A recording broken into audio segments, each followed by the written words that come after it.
use of synthetic fertilizers has undoubtedly played a key role in reducing global hunger.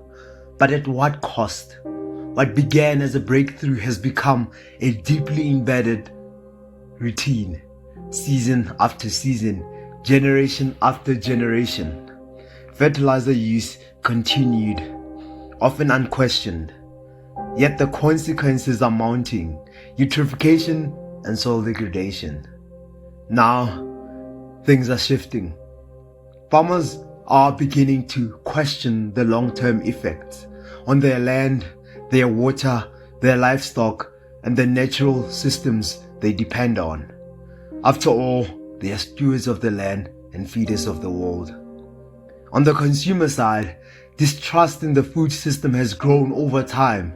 People now demand food that's fresher, traceable, sustainable, high quality, diverse, visually appealing, and affordable. It's not hard to see why. Most food on their plates travels hundreds of kilometers before it arrives, often from unknown places. For farmers, this changing landscape raises difficult questions. What business model should I adopt? Which market should I supply? What crops should I grow? How should I grow them?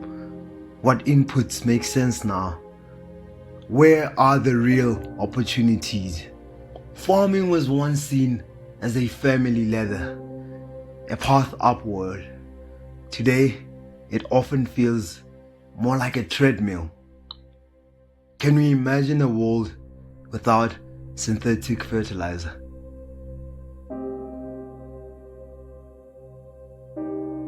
Traditionally, farmers met nitrogen needs in two main ways: by recycling organic material, straw, leaves, human and animal waste, or by rotating grain and oilseed crops with legumes like beans and peas. The reason was simple but powerful. Leguminous plants host rhizobium bacteria in their roots, capable of converting atmospheric nitrogen, an inert gas, into plant-usable ammonia. Some of that nitrogen remained behind in the field as crop residue. That was no small effort. Farmers collected fermented organic matter by hand, day after day, month after month. They toiled among heaps of waste in large volumes, yes, but with modest returns. Plant residues might offer 0.5% nitrogen, manure perhaps 1 to 2%. It was labor-intensive, slow, and inconsistent. Crop rotation offered another path.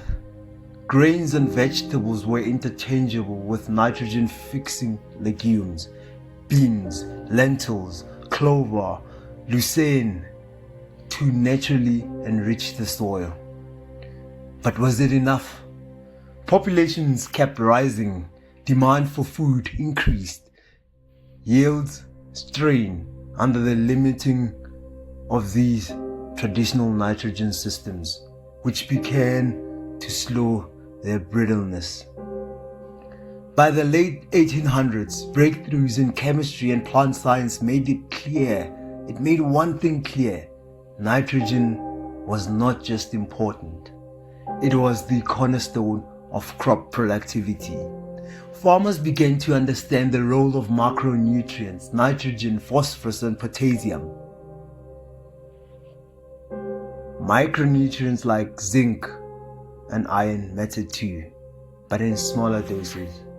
With this knowledge, they doubled down on manure use, measured applications more carefully, and refined their rotations, prioritizing yield and efficiency. But again, access and expertise weren't equally distributed. Those with education and resources adapted faster. The rest lagged. Still, the search for better fertilization continued. In 1909, German chemist Fritz Haber demonstrated that ammonia could be synthesized from air under high pressure and temperature with a metal catalyst. The potential was revolutionary, yet the timing was cruel. War and economic crisis delayed the wide rollout of the harbour borscht process. For many farmers, it remained a distant miracle away, known by a few, accessed by even fewer. But the age of hard and certain fertilization was drawing to a close. A new era was about to begin.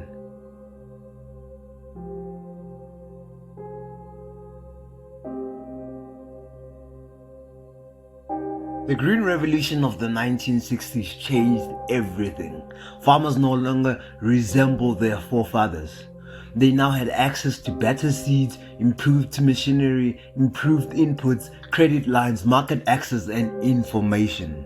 Yields rose, so did expectations. Some watched as their neighbors sold off their family farms and moved to towns and cities in search of a different kind of future. For those who stayed, agriculture was no longer just tradition, it was acceleration. Synthetic fertilizers fit perfectly into this momentum. Adoption was swift, almost unquestioned. After all, they delivered results, fast, tangible, measurable. And in a system that began to reward yields above all else, that was enough. Competition intensified amongst farmers, financiers, cooperatives, and government. Everyone chasing more output, more efficiency, more growth. For many, a cycle of diminishing return. The only metric that mattered was yield.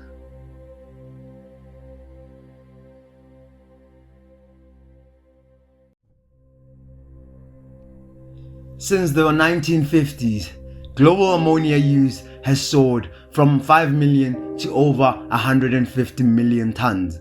Without this critical input, the sharp rise in crop yields and by extension our ability to feed a global growing population would have been impossible. But this raises a deeper question. What does global agricultural progress really mean for each human being and for the future of our planet? For society, it often seems the narrative is simplified, painting all farmers with the same brush. Mismanagement of fertilizer, runoff into waterways, and misuse of natural resources dominate the headlines. Yet, the truth is more layered. Most farmers act responsibly, striving to balance productivity and stewardship. Ammonia remains the world's most used nitrogen source, accounting for about half of the nitrogen crops receive. Solid urea is the most common form. The rest comes from traditional practices, crop rotation, composting, and natural atmospheric processes. Today, crops provide 85% of all the global protein. Half of that goes towards feeding livestock, with the rest sourced from grazing and aquatic systems.